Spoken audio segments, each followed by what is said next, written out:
เขาจะมารีวิวว่าขนมนี้จะเราจะหั่นจากขนมนี่สั่งหลายอันเนาะมีห้าขนมมีห่างขนมพวกปั่นแบบพวกบางประเทศเป็นเปราวนะมีห่างขนมใส่ช็อกโกแลตวานิลลากับราสเบอร์รี่อันนี้มีอะไรเป็นสั่งโบจืดหรือแบบโบจืดจริงๆแต่ว่าเป็นประเทศที่แต่ว่าใส่อะไรตัวนี้ใส่กินเลยของเอ้ยมิโนมาอย่างให้เบิ้งแน่คือโบเห็นอันนี้แบบมันจะออกมาทั้งตัวนี้เคยกินแล้วแต่ที่ลิก้ายังไม่เคยกินอยู่ในห้างนี่ยังเพราะว่าเขาจะกินแต่อันเก่าเขาจะกินแต่กาแฟกับแบบวานิลากินแบบเก่ามากินอันครับ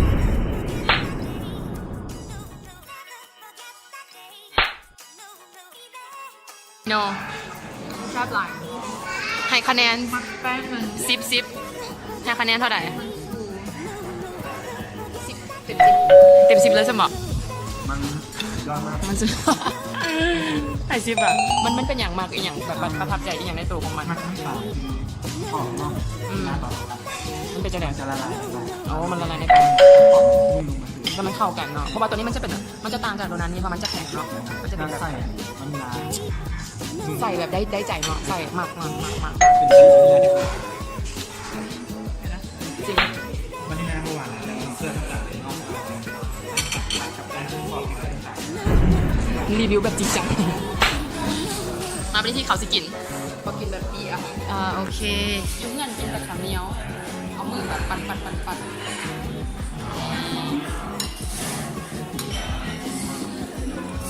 ว้าวตอนนี้เหรอวานิลลานี่แซ่บมันบ่หวานหลาย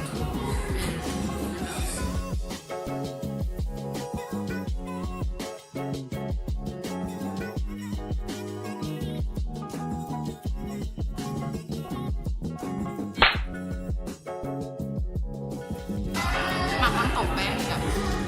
มันกับหวานแบบมันกับแบบตุกวานิลลาแบบได้จับมันเป็นแบบมันมีปากนะ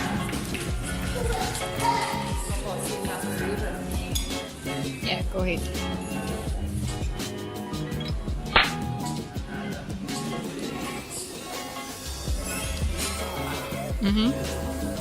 อันนี้กลิ่นอย่างวานิลลาเนาะบ่มันจะเป็นคนละแบบกับตัวนั้นแบบตัวนั้นแต่ยังบนเทาเลยว่ะมักอันนี้แปลว่านี่มักว่ะ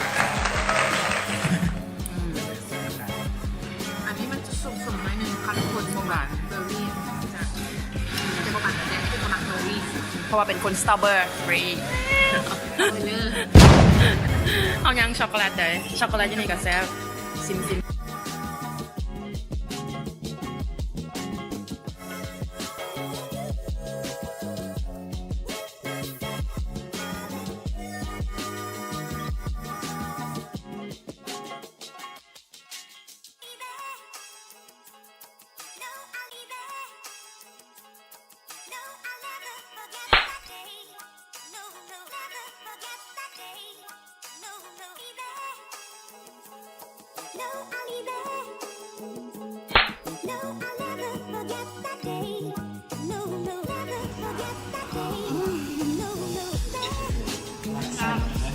หมักใส่เป็นบ่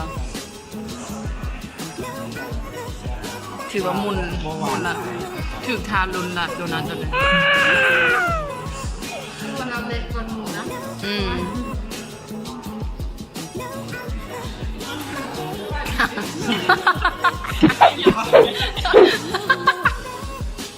ไม่โน้ก็เป็นคนอย่างนั้นเพราะเป็นมาฐานที่หน้ามาอันนี้กลิ่นเท่าไหร่อันนี้เนาะมันแบบจะร้อนมันเขาต้อง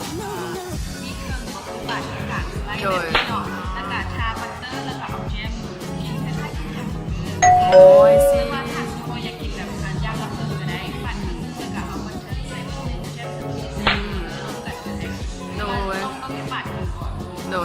ฟังทันป่ะฮะเลยโอเค thank you โชว์ปาด นี่ใช่ไหม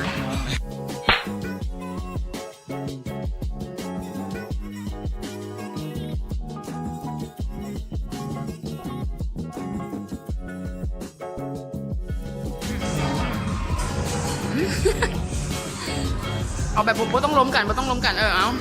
อย่างนี้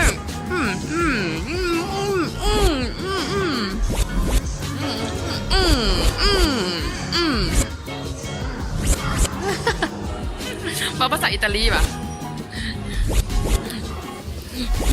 ถ้าเป็น dry พอมันดูดน้ำมันจะดูดน้ำเข้าไปก็นี่คนมักแบบนี้เคยอันนี้ใส่โบนจืดนะอันนี้เป็นคนมักกินแต่โบนจืดคือกินอย่างเดียวแต่มันแค่ และนี่ก็คือหน้าตา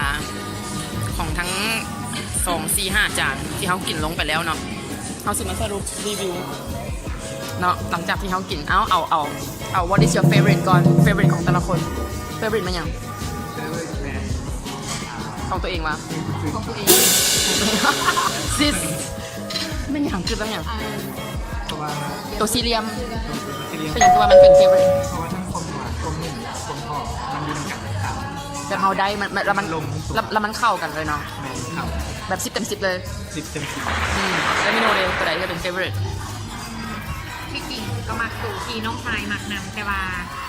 ตัวนี้ก็มักตัวนี้ย้อนมาได้ลิ้น มัน ปลา มั อะไร น ได้ มัน มักลิ้นแล้วก็แป้งมันขนาดที่มันเป็นมันหวานหลายคือไปกินคนอื่นแล้วมันหวานกว่านี้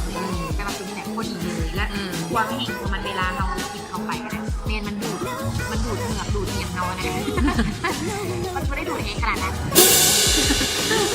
แล้วก็เลยให้คะแนนซ้ำเลยท่านเป็น favorite แทนซิมเนาะสำหรับเฮากับแมน favorite มั้งนี่ป่ะก็ยังต้องเป็นอันนี้แต่ที่จริงเป็น favorite อีหลีของห้านี่แมนมัก coffee